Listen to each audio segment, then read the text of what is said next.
सुंदर कृष्ण पक्ष की त्रयोदशी को कार्तिक के मृत्यु लोक में रहने वाला मानव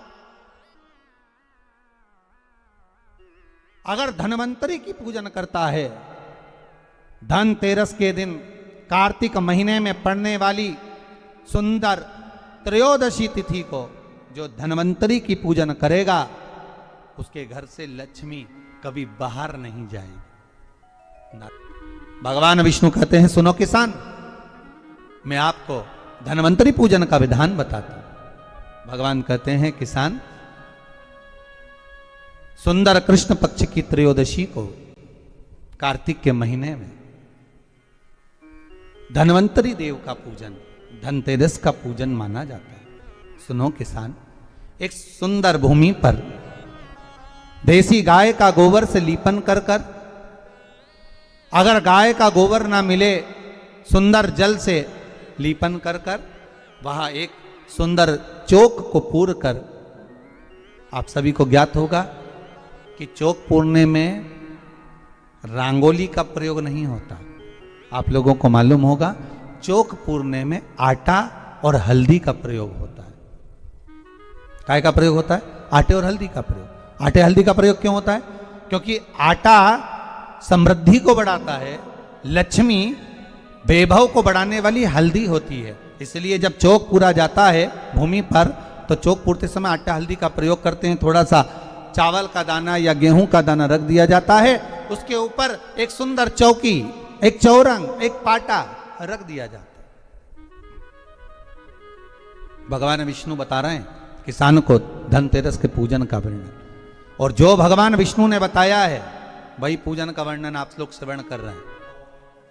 जो विधान भगवान विष्णु बता रहे हैं, उसके हिसाब से, उसके अनुसार आप लक्ष्मी का पूजन, धनतेरस का पूजन करें। चौकी लगाएं, चौरंग लगाएं, पाटा लगाएं, उस पाटे पर एक सुंदर लाल वस्त्र धारण करा दें, लाल वस्त्र बिछा दें।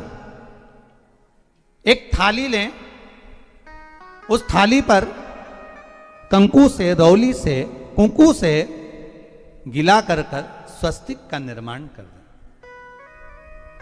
स्वस्तिक का निर्माण कर कर घर में अगर चांदी का सिक्का हो, अगर चांदी का सिक्का नहीं हो, चांदी का कॉइन नहीं हो, तो अपने घर का 1 का सिक्का, 2 का सिक्का, 5 का सिक्का, 10 का सिक्का, जो भी आपके घर में हो वो कॉइन ले लें महाराज, उसको थाली के अंदर रख दें स्वस्तिक के ऊपर। फिर उसका स्मरण करें। आटे के 7 दिए बनाएं, एक थाली में, एक प्लेट में रख लें, घी के दिए बनाएं और उसमें सुंदर बाती को लगा दें। ध्यान दीजिएगा, इसमें जो बाती लगेगी वो लंबी बाती लगेगी। लक्ष्मी जी की पूजन में जितनी भी बाती लगे वो लंबी लगे। महाराज, घी के दिए लगा दें 7, सातों दियों को प्रज्वलित कर लें, प्रकट कर लें। एक दिया तेल का लगा लें। तेल का जो दिया लगाया है, जहां पर आपने सिक्का रखा है, कॉइन रखा है, उसका लेफ्ट हैंड, मतलब आप ऐसे बैठे हो तो आपका सीधा हाथ की ओर आप तेल का दिया लग दें। और जो 7 दिए आपने लगाए हैं वो लक्ष्मी जी के राइट हैंड, मतलब आपका लेफ्ट हैंड हो गया, लक्ष्मी जी का राइट हैंड, आपका लेफ्ट हैंड हो गया, आपका उल्टा हाथ। वहां पर 7 दिए जो आपने प्रज्वलित करे हैं वो प्लेट में रख दें। सुंदर थाली जो आपने पूजन के तैयार करी है, उसमें कुंकू, रोली, हल्दी, अबीर, गुलाल, चंदन, मौली, लाल धागा, मौली, अमरबेल के टुकड़े,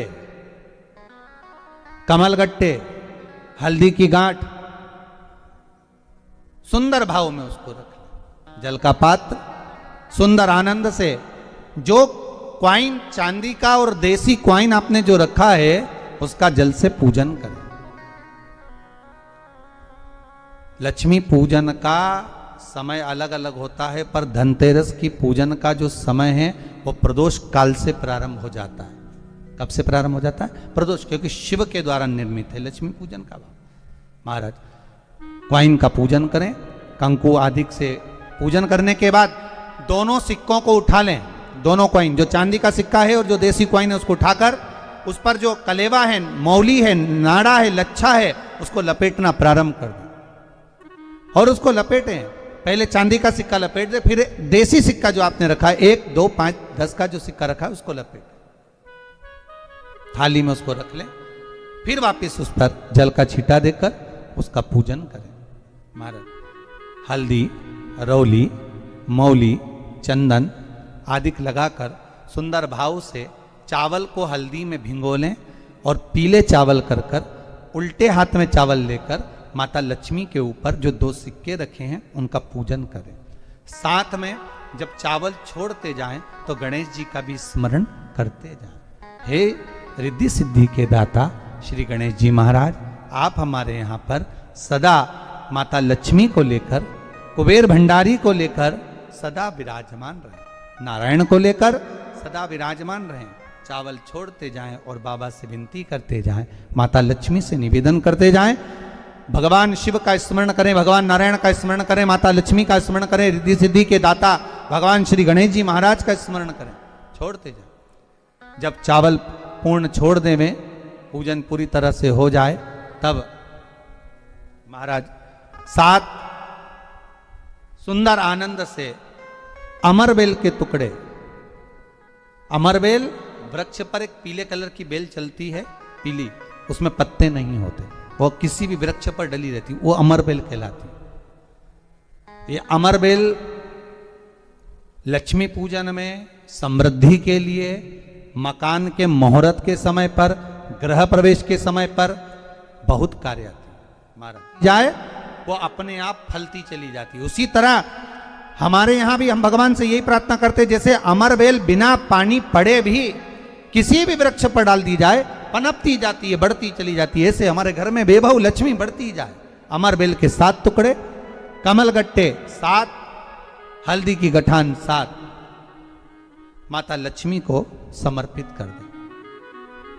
दोनों हाथों में हल्दी पिसी हुई लीजिए और माता लक्ष्मी के ऊपर उसे चढ़ाना प्रारंभ कर दीजिए। 7 बार पिसी हुई हल्दी वो सिक्कों पर चढ़ा दें, अपनी मनोकामना कर कर अपने घर में माता लक्ष्मी को विराजमान करने के लिए। जब हल्दी पूर्ण चढ़ जाए, हाथ में कुंकू ले लीजिए, रोली ले लीजिए, उस रोली कुंकू को भी माता लक्ष्मी को समर्पित करिए। तब इसके पश्चात सुंदर जो भी घर में मिष्ठान हो, मीठा हो, नहीं हो, शक्कर हो, गुड़ हो, मिश्री हो, जो भी आपके पास में हो, खड़ी शक्कर हो, वो भगवान को माता लक्ष्मी को भोग रख दीजिए। अगर कुछ मीठा बना हो तो मीठा रख दीजिए। महाराज घर में संपूर्ण पूजन कर कर आपके घर में जो देवालय में भगवान बैठे हैं उनका भी पूजन करिए। पूजन करने के पश्चात आप माता लक्ष्मी से निवेदन करिए, हे माँ आप हमारे यहाँ सदा विराजमान हो। आज धनतेरस से रूप 14, अमावस्या, एकम और दूज, ये 5 दिन तक दीपावली का पर्व मनाया जाता है, दीप महोत्सव मनाया जाता है। पूजन करने के बाद जो 7 दिए आपने प्लेट में रखे हैं, थाली में रखे हैं पूजन के लिए घी के, उन 7 दियों से माता लक्ष्मी की आरती उतारी।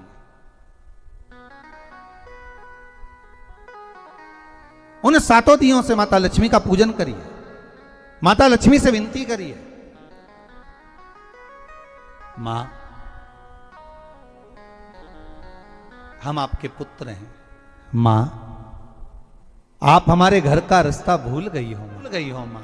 हे बेबहू लक्ष्मी, हे धन लक्ष्मी, हे संतान लक्ष्मी, हे मां लक्ष्मी, हे धान्य लक्ष्मी, आप हमारे घर में विराजमान हो। 7 दीप जो प्रज्वलित करे हैं उससे माता की आरती उतारिए। फिर माता को झोली पसार कर प्रणाम कर कर भूमि पर नमन करो। जब झोली पसार कर प्रणाम करें, झोली को अपनी ओर गिरा लें और माता को नमन कर कर जो 7 दिए आपने लगाए हैं उन 7 दिए को अलग अलग स्थान पर ले जाकर, जैसे घर के हॉल में, एक रसोई घर में, एक जहां पर आप लक्ष्मी रखते हो उस स्थान पर, एक घर के द्वार के पास में, एक